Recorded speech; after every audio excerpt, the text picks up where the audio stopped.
तो एक इंतहाई पुरसुकून हल्की रोशनी वाली सुबह का तसव्वुर करें। हर तरफ खामोशी और एक नए दिन का आगाज। हम में से अक्सर लोग रिस्क की तलाश में अपने माली हालात को बेहतर बनाने के लिए दिन रात एक कर देते हैं, है ना?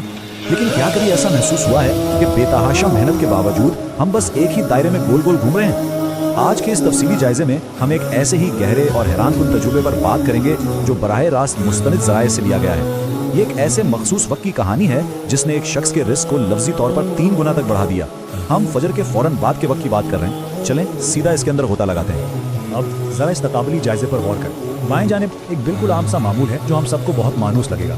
सुबह फजर के वक्त जागना, आम दुआएं मांगना और फिर सारा दिन रिस्क के लिए सख्त मेहनत करना। ये ज़बाहिर एक बेहतरीन रूटीन लगती है, ठीक है ना? लेकिन अब ज़रा बाएं जानिब देखिए। ज़रा सोचिए, मुसलसल 3 साल तक यही सब कुछ करने के बावजूद बैंक अकाउंट और माली हालात में बिल्कुल सिफर तब्दीली, कुछ भी नहीं बदला। ये कितनी मायूस कुन जिद्दोजहद रही होगी जहाँ इतनी ज़बरदस्त कोशिशों का कोई भी वाज़ेह माली नतीजा नहीं निकल रहा था। और फिर कहानी में एक ऐसा मोड़ आया जिसने सब कुछ बदल कर रख दिया। एक दाना शख्स का मशवरा जिसने सोचने का पूरा जाविया ही बदल दिया। उन्होंने कहा, भाई फजर तो सिर्फ शुरुआत है, रिस्क के दरवाजे खुलने का असल वक्त तो फजर के बाद के वो 20 मिनट है। तो समझने वाली बात यह है कि नमाज तो बिलाशुबा अहम है ही, लेकिन वो असल खुर्शीदा खजाना, वो मास्टर चाबी जिसकी तलाश थी, वो नमाज के फौरन बाद के इस छोटे से वक्त में छुपी थी। ये अल्फाज सुनने में कितने सादा लगते हैं, लेकिन उन्होंने हकीकत में एक बिल्कुल ही नई सोच को जन्म दिया।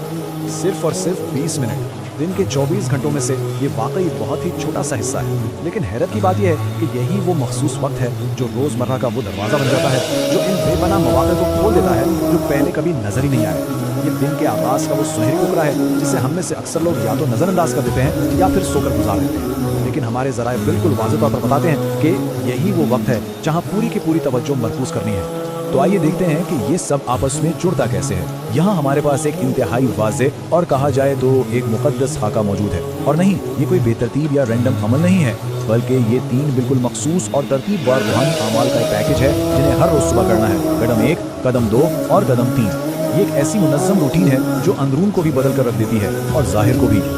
अच्छा, तो अब हम इस सुबह के रूटीन के बिल्कुल पहले इस तदून से शुरू करते हैं। कदम नंबर 1, इस्तग़फ़ार यानी माफ़ी मांगना। ये पहला कदम सिर्फ मुंह से कुछ अल्फाज अदा कर देने का नाम नहीं है, बल्कि ये दरअसल अपने अंदर की डीप क्लीनिंग या सफाई का अमल है। उसूल भी यही है कि किसी भी नए और अच्छी चीज़ को हासिल करने से पहले पुरानी रुकावटों को हटाना पड़ता है। और इस्तग़फ़ार ये बिल्कुल 100% यही काम करता है। ये इंसान के रूहानी बोझ को बिल्कुल हल्का कर देता है। और यहाँ 100 की तादाद की अहमियत सामने आती है। ये नंबर बहुत शानदार तरीके से इस बात को वाज़ेह करता है कि तिकरार कितनी ज़रूरी है। ये कोई ऐसा काम नहीं है कि बस 1 या 2 बार जल्दी जल्दी कहा और जान छुड़ाई। बिल्कुल नहीं। इस 100 मरतबा की तिकरार का असल मकसद उस पहले अमल को दिल की गहराइयों में उतारना है, ताकि पूरे का पूरा ध्यान, पूरी तवज्जो बस इसी एक नुक्ते पे फिक्स हो जाए। इस्तग़फ़ार के वो दुरुस्त और ज़बरदस्त ताकतवर अरबी अल्फाज ये हैं, अस्तग़फ़िरुल्लाह व अतूबु इलैह। ज़रा एक लम्हे के लिए इसके वज़न को महसूस करें। ये सिर्फ अल्फाज नहीं है, ये एक इकरार है। ये अपनी कमज़ोरियों को मानने और एक बालातर ताकत के सामने मुकम्मल तौर पर सरेंडर करने का सबसे ताकतवर तरीका है। ये वो अल्फाज हैं जो इस पूरी की पूरी रूटीन की असल फाउंडेशन या बुनियाद रखते हैं।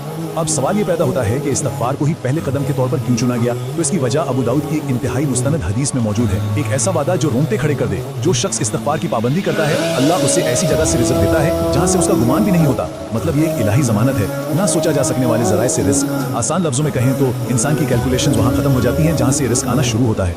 यहाँ पर एक बहुत बड़ी गलतफहमी को क्लियर करना बेहद ज़रूरी है। उलमा इकराम और इस तजर्बे से गुजरने वाले ज़राए बिल्कुल वाज़ेह करते हैं कि इस्तग़फ़ार और रिज़्क़ के दरमियान ये जो ताल्लुक़ है ना, ये महज कोई रूहानी तमसील या इस्तिआरा नहीं है। ये एक लिटरल बराए रास्त कॉज एंड इफेक्ट यानी सबब और नतीजे का ताल्लुक है। जब ये अमर बाकायदगी से किया जाता है तो इसका अमली और ठोस असर वाकई दौलत और रिज़्क़ की फरावानी की सूरत में नजर आता है। ये एक खुली हकीकत है। माफ़ी मांगने के इस अमल के बाद अब हम बहुत खूबसूरती के साथ दूसरे सुकून की तरफ शिफ्ट करते हैं। कदम नंबर 2, ज़िक्र यानी अपने खालिक की याद और उसकी तारीफ बयान करना। देखें, पहले कदम में अपनी कोताहियों का इकरार कर लिया गया और अब इस दूसरे कदम में रब की अजमत बयान की जा रही है।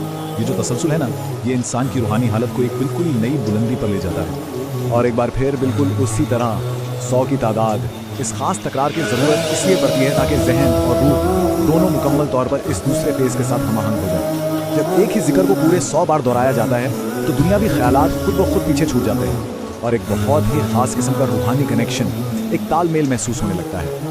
और वो मखसूस जिक्र ये है, सुबहानल्लाहि व बिहम्दिही सुबहानल्लाहिल अज़ीम।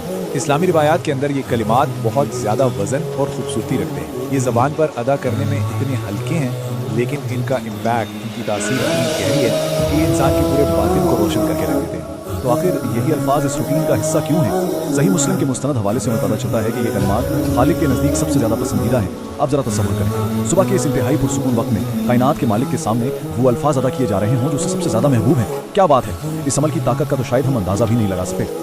और मज़े की बात यह है कि इसका अमली नतीजा बिल्कुल सामने नजर आता है। ये कलिमात सिर्फ सवाब कमाने का जरिया नहीं है, बल्कि ये पैसों और मालियात से जुड़ी उन गहरी परेशानियों और टेंशन को जड़ से उखाड़ देते हैं जो अंदर ही अंदर इंसान को खा रही होती हैं। जब खालिक इन अदा किए गए अल्फाज से मोहब्बत करता है तो वो दरवाजे जो शायद सालों से जाम पड़े थे, बंद थे, वो बगैर किसी रुकावट के खुलना शुरू हो जाते हैं। अब बारी आती है इस शानदार रूटीन के आखिरी और तीसरे कदम की, एक इंतहाई खास दुआ। और याद रहे, ये कोई आम सी दुआ नहीं है, बल्कि ये हूबहू वो मखसूस दुआ है जो नबी करीम सल्लल्लाहु अलैहि वसल्लम हर रोज़ फजर के फ़ौरन बाद मांगा करते थे। सही बात है, इस निस्बत से इस अमल की अहमियत और ताकत में 1000 गुना इजाफा हो जाता है। इस खास और इंतहाई जामे दुआ के अरबी अल्फाज कुछ यूँ हैं: अल्लाहुम्मा इन्नी अस्अलुका इल्मन नाफिया व रिज़्क़न तय्यिबा व अमलन मुतक़ब्बलन। ये वाकई एक परफेक्ट ऑल इन वन दुआ है।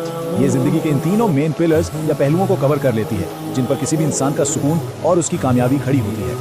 इसका तर्जुमा समझना वाकई बहुत ज़रूरी है ताकि पता तो चले कि असल में मांगा क्या जा रहा है। तर्जुमा है, ए अल्लाह, मैं तुझसे नफ़ा बख्श इल्म, पाकीज़ा रिज़्क़ और कबूल होने वाले अमल का सवाल करता हूँ। गौर करें, ये सिर्फ पैसों की लिस्ट नहीं थमाई जा रही, ये एक मुकम्मल और पाकीज़ा रिज़्क़ की डिमांड है जो इल्म और अच्छे अमाल के साथ लॉक की गई है।